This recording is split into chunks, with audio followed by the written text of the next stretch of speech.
Y luego de presentarle los principales temas que estaremos ampliando a lo largo de la presente emisión, pasamos con Mario, quien tiene la entrevista del día.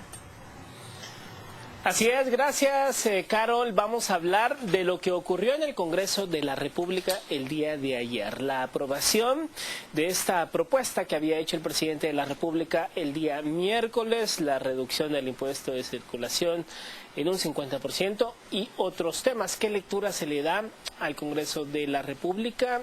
Hay quienes dicen que finalmente empezó a trabajar luego de todos estos meses en donde las interpelaciones ocuparon gran parte de la agenda. Nos acompañan acá en el estudio el diputado Carlos Barreda de la Unidad Nacional de la Esperanza y ya en pocos segundos se incorpora el diputado Roberto Alejos del Bloque Todos. Buenos días, bienvenido. Buenos días, gracias Mario. Buenos días.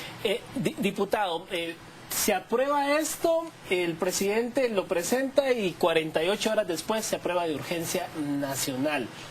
Quiere decir que cuando el Congreso se quiere proponer en aprobar algo, lo pueden hacer.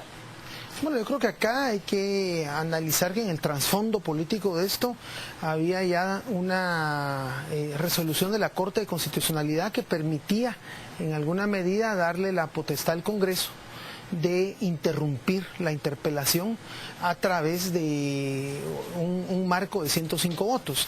Esto ya se venía discutiendo, se venían buscando los acuerdos políticos en el Congreso de la República y en ese marco el presidente se adelanta en su programa de televisión a presentar esta propuesta de disminución o de reducción temporal del impuesto de circulación de vehículos. Lo que habría que preguntarse aquí es qué es lo que motiva al presidente a presentar esta iniciativa en este momento, en ese contexto cuando ya se veía venir que el Congreso iba a interrumpir la interpelación. Yo diría que es fundamentalmente la caída en los porcentajes de aprobación del gobierno, una caída fuertísima en las últimas encuestas de casi 25 puntos, un fracaso en los temas de seguridad. Hoy pues creo que todos rechazamos la masacre en Salcajá de los 8 policías y nos solidarizamos con su familia. Y yo creo que en ese marco es que hay una estrategia de buscar elevar la imagen del presidente. Uno era este impuesto de circulación, que era evidente que la mayoría de la población lo rechazaba, que no había demostrado capacidad de pago, aunque ya había un 25% que lo había pagado. Otro es el incremento desmedido de los precios, y la vice sale con su anuncio de que va a controlar la canasta básica. Hay una estrategia de tratar de evitar una caída y ante un fracaso en la principal oferta de campaña, que es el tema de seguridad. Yo creo que ahí es donde sale esta medida, que si bien pues el Congreso reconoce ese clamor popular que es histórico. Recordemos que este tema siempre la ciudadanía ha habido un atraso en los pagos del impuesto de circulación. Siempre había un diputado ahí que en el mes de abril y marzo pedía que se diera una prórroga hasta junio, julio, con este aumento abusivo, diríamos desmedido, porque no fue la propuesta original. La propuesta original era gradual, tenía un destino específico, que era el Transmetro y el Transurbano en aquel entonces, y dejaba fuera a las motocicletas, a los pick-ups y a ciertos, pudiéramos decir, camiones de determinado tonelaje que son para el trabajo. Entonces no se respetó la propuesta original, que era gradual, no, el diseño fundamental. Y yo creo que todos estos elementos, con la caída de popularidad del presidente, pues animan al presidente a tirarse de esto, que va a tener un impacto. Ahora, esto también lleva sorpresitas, que era una amnistía fiscal. Nunca se habló de una amnistía fiscal, y esto la verdad que rompe con el principio de justicia tributaria, no abona a la construcción de una moral tributaria y de una cultura tributaria, porque hay una amnistía que viene a beneficiar a los guatemaltecos, a los empresarios que no cumplen con sus obligaciones, y todos los que sí pagamos impuestos, todos los que sí hemos pagado nuestros impuestos, ¿qué? ¿Verdad? Ahora, diputado Alejos, ¿cómo lo ve usted? ¿Lo ve como un tema, como dice el diputado Barrera, más político para tratar de levantar en la percepción de la ciudadanía? ¿O lo ve como un tema también al final técnico? Porque la carga tributaria, pues ahí están los números, se ha desplomado en los últimos meses. ¿Por dónde lo ven ustedes? Una mezcla. De verdad es una suerte que sea aquí un ex viceministro de Finanzas, se conoce los detalles técnicos de cuando se quiso aprobar la reforma tributaria en un inicio, una reforma que tratamos de negociar con todos los sectores y al final, por no lograr pequeños acuerdos, no se pasó. Siempre mantuvimos en el Congreso de la política en no pasar ninguna ley si no era de grandes consensos. Aquí se advirtió cuando aprobamos esta ley, aquí estamos admitiendo un error los que votamos por ella, que eso es importante. Cuando uno se equivoca, tiene que admitir. Nos equivocamos porque aprobamos la ley a la carrera, hicimos advertencias de qué era lo que iba a pasar. Esto que está sucediendo ahora se le advirtió al presidente y al ministro de Finanzas de que el presupuesto era muy grande y que la reforma como estaba no iba a llegar a lo esperado. Entonces hay una medida técnica que el diputado Barrera explica muy bien en relación a si va a haber o no la recaudación. Yo tengo mis dudas todavía de que esta medida vaya a lograr llevar a la meta de recaudación. Aquí todavía hace falta ver si van a presentar el ajuste presupuestario del Congreso de la República y había que estudiarlo de otra manera. Lo que sí es cierto es que también lleva una medida política, porque si mandan la iniciativa de ley y no ponen el tema del impuesto de circulación, seguro ninguno de nosotros le hubiera entrado.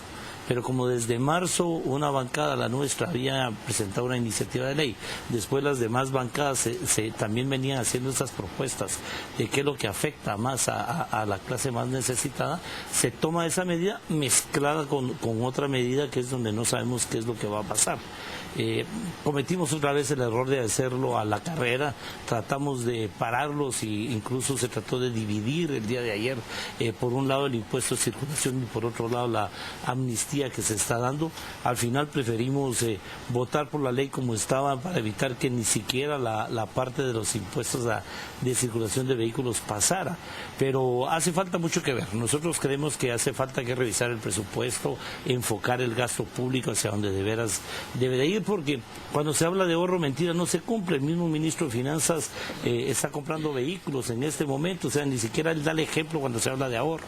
Entonces hay que hacer un enfoque al gasto público para que se use donde realmente lo necesita el Estado y donde realmente lo necesita la población.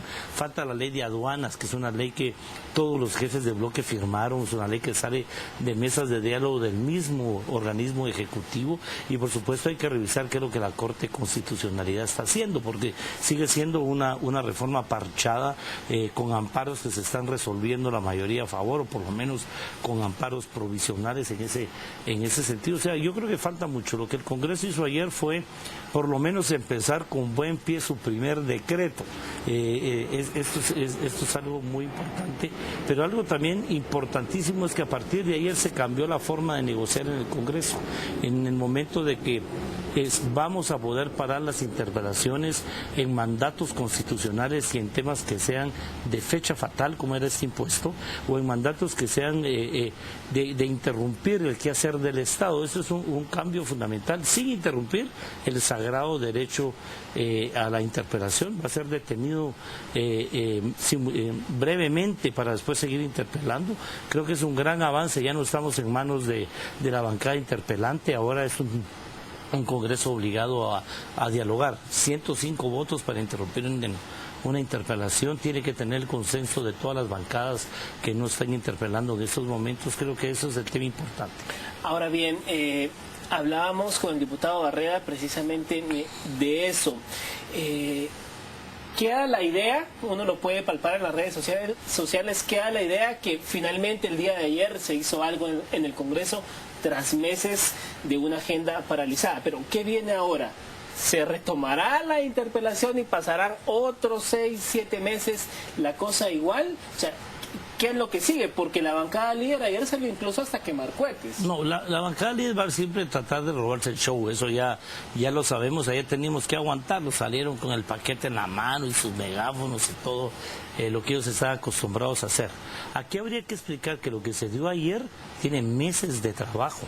Los jefes de bloque de las bancadas, que ahora se nos denominan la tercera fuerza, hemos venido trabajando en este tema desde hace mucho tiempo. Esto no es producto de que la Corte de Constitucionalidad nos dio la oportunidad de hacerlo. Es un trabajo de los jefes de bloque en conjunto, que estamos unidos tratando de que el Congreso trabaje. Acuérdense que estamos en un supuesto receso y por eso estamos en ese tema. Tenemos una agenda que estamos discutiendo nosotros, los jefes de bloque de la tercera fuerza, para tratar de negociarla con el partido de gobierno, con el presidente Muadi, para decirle, este es el camino, eso es lo que necesitamos seguir y esto, por estos temas estamos dispuestos a seguir trabajando. Hay que hacer nombramientos urgentes. No hemos electo a los miembros del Consejo del Ministerio Público, algo que es urgente.